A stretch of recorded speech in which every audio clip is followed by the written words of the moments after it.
Pati si Senadora Grace Poe na kinabang daw sa dayaan sa Quezon ayon kay Pastor Boy Saicon ng grupong COPA. Paliwanag niya yan na usisain kung bakit hindi tugma sa actual votes ang dagdag lipat na mga boto roon. Saksi si Mark Salazar.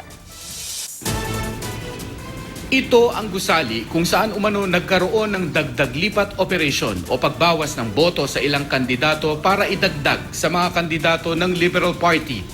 Hindi humarap sa kamera ang namamahala sa building. Pagbubulgar ng tatlong saksing iniharap sa publiko ni Pastor Boy Saicon ng Council on Philippine Affairs o COPA. Doon sila nag-ooperate nung eleksyon at matapos ang eleksyon.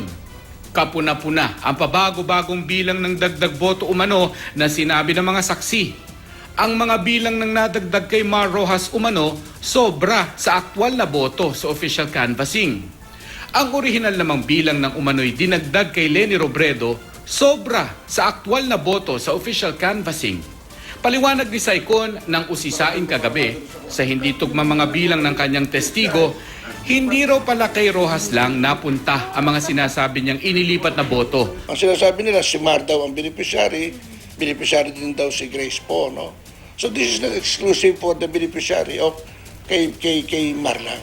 Wala pang tugon si Senador Grace Poe. Kanina naman, tumanggi ng magbigay ng eksaktong bilang ng mga nadagdag lipat na boto si Saicon. And not for the record, I will not want to state any, basta ang discrepancy, may discrepancy sa Senado. Mga miyembro raw ng Iglesia ni Cristo ang tatlong saksi pero wala pa rin silang affidavit.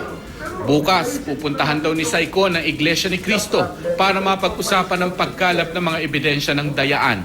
Maraming report din sa mga kapatiran na mga presintong zero ang count. Ang sagot ng iglesia, meron kami mga 27, 35 voters in different precincts. Ba't zero? Matanong nga namin, ba't po kami zero? Doon sa aming piniling boto. Dahil meron silang sariling balota eh. Ang pinapili sa kanila na kanilang dinala was Duterte and Bongbong. Bakit zero? Pero hanggang ngayon walang tugon ang INC sa aming pagtawag. Walang kumpirmasyon na miyembro nila ang mga saksi. Wala pa rin silang opisyal na posisyon tungkol sa mga presinto kung saan na zero si Marcos. At sa iba't ibang pagmamonitor ng media, maging si Robredo naman ay na-zero sa ilang presinto. Mas marami pa nga sa mga presinto kung saan na-zero si Marcos. Dati nang itinanggi ng kampo ni na Rojas at Robredo na nandaya sila sa eleksyon. Sabi rin ni Saicon, biktima rin daw ng dagdag lipat ang mga natalong sina Senator Serge Osmeña at TG Gingona. Yung nagpunto, sir, active LP members. Active. I'm not talking about Secretary Mar Rojas. He's just a party mate of Mar Rojas. Pero imposible raw ang kwento ni Saicon at ang mga testigo, sabi ng COMELEC. Kaya dapat magpakita sila ng ebidensya. 2 minutes lang yung opening ng transmission eh. For the network to open and then the machine transmits it and then it closes. Kailangan makatch mo yun within the 2 minutes. Kung may pinalitan ka, dagdag bawas. Super technology naman po yun. Sabi ni Saicon, kinokolekta ng kanyang mga saksi ang nabilang na boto ng mga vote counting machine o VCM bago ito baguhin. Kahapon pa sinabi ng Smartmatic na para mapatunayan ang dayaan, kailangan lang maghanap ng kopya ng ER mula sa mga VCM na iba sa resulta ng mga electronic o tintransmit na canvas. Maraming partido ang binibigyan ng kopya ng ER ng bawat VCM pero wala pa rin nakakapagpakita ng binagong ER. May iba pang dayaan na binanggit si Saicon pero wala siyang isinangkot na national candidate. Sa Maguindanao, ibang klase naman pong dayaan yun. Yun, pre-shaded naman yun. Ang nangyari, nakaboto 10% lang.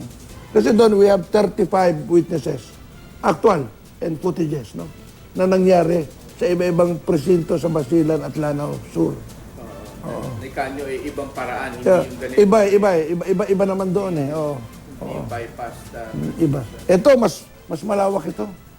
Pero ang ipinakita lang niyang patunay ay affidavit ng isang saksi sa Albarca, Basilan.